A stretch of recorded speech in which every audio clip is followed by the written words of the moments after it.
Hello, YT. They call me Ace, aka Radical, and next is Ronin Momo from Avatar The Last Airbender. Let's get into it.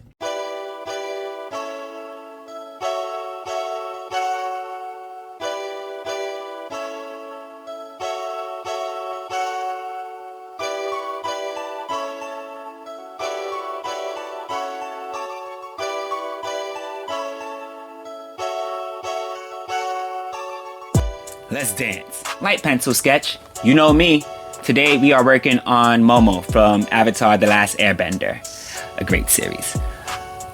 This particular piece will be us working on Ronin Momo. A Ronin being a samurai without a master, I believe. This episode was during season 3. I don't remember the exact episode number, probably 8, 9, or 10. Called Nightmares and Daydreams. It was an episode where Aang was getting anxiety because it was a few days before the invasion of the Fire Nation. He was worried about having to face the Fire Lord and being unprepared for that, which led him to have a lack of sleep, which led him to have hallucinations.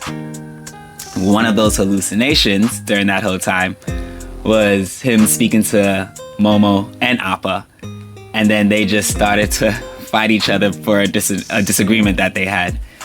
Appa was also a samurai. I think he was an armored samurai. I should look into what exactly he was, but that's what I think it was at the time. I looked more into Ronin Momo because I was drawing Momo. That episode was funny. Those two characters were funny. And so I wanted to draw Ronin Momo because of that. After my last rewatch. I used samples from that episode as my reference photos, and then I went to Rurouni Kenshin. I feel like I'm saying that wrong, but I went to that anime so that I could get some poses. I took his pose with Momo's character design and put it together to come up with this. I also, when I rewatched, as I mentioned, I got inspired during one of my rewatches. When I do rewatch Avatar, I tend to like to rewatch starting from those 3 episodes in Korra when they talk about Avatar 1, because it's like way back chronologically. I watch those 3 episodes, then I'll watch Avatar Aang, and then I'll watch Avatar Korra. Let's talk about Korra. Now, I liked The Legend of Korra, this series. The stakes were much higher. I do like the development. I especially liked in season 1 the conflict with airbenders versus non-airbenders. I thought that was a good new thing to bring into the series after we had the battle with, the Fire Nation being the top benders and all of us having to fear them. All of the rest of the nations having to fear them. I also like at the end of the series how the Earth Nation was then about to become the new tyrants, and I was like, alright, cool. It can be called as repeating what they did before in the Aang series, but I do like it. It didn't feel so much as a repeat to me. But Korra. Oh no, wait, first, before I get to the negative. And my negatives are just my personal feelings. This is how I feel about her.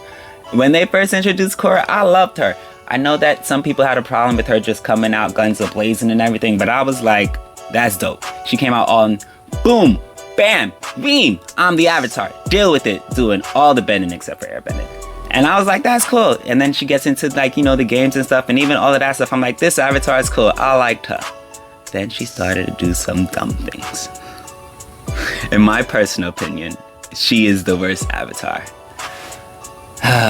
The series is great though. I like the series. I like the show. I think she was a bad Avatar. Sure, there's plenty of times where Aang complained. I don't want to make this a whole comparison thing with her and Aang either. But sure, there was plenty of times where Aang would complain or got annoying. Things of that nature. But Korra was so much more annoying for me. The fact that she lost all of the bending when she got caught by Amon. And she had a tough time airbending. I wasn't mad at that. But then she just gets the pass by losing all her other airbendings, and now she just can airbend. Again, I don't want to compare it to Aang, but it made me think of the moment when Aang had to learn earthbending and really push through it. Small complaint though, not too much. She loses the backtrack to all the other histories of her Aang, all the other... Oh wait, before I get into that, she gets her other bending back by Aang. So, thanks, Aang. In a good way, I mean. Then she loses the history. All the other ones are gone. Roku, this, Kyoshi, Aang. And I'm like, how did you let this happen? She got me tight. We're up to the color. I know this is about Momo, but you know we're gonna keep talking. She got me tight. And then, with the metal bending poison that's in her body, she goes to Toph. Even Toph is like, dude, get it out yourself, because you're the one holding in it. And I'm just like, this whole time, you're holding yourself back. Sure, it can be a compelling story, but it annoyed me at that point with everything else that she has done. Even when she's hurt and then she's just like, forget everything else. And she's just depressed, and depression is real, I get it. She was annoying. Even when she had to go for the coronation, I don't know if coronation is the right word, but for Tenzin's daughter when she was getting her tattoos, and she was just all sad and mopey, and I was like, smile for the girl. Personal feelings. The times when she distrusted Tenzin, and even her own father, sure, she could have her daddy issues, whatever. And then trust the uncle, Unalaq, is that Unalaq? And I'm just like, you just met this guy. Sure, he taught her how to do the common of the spirit things. I think he taught her. It kind of looked like she just watched and learned, and that was a good thing.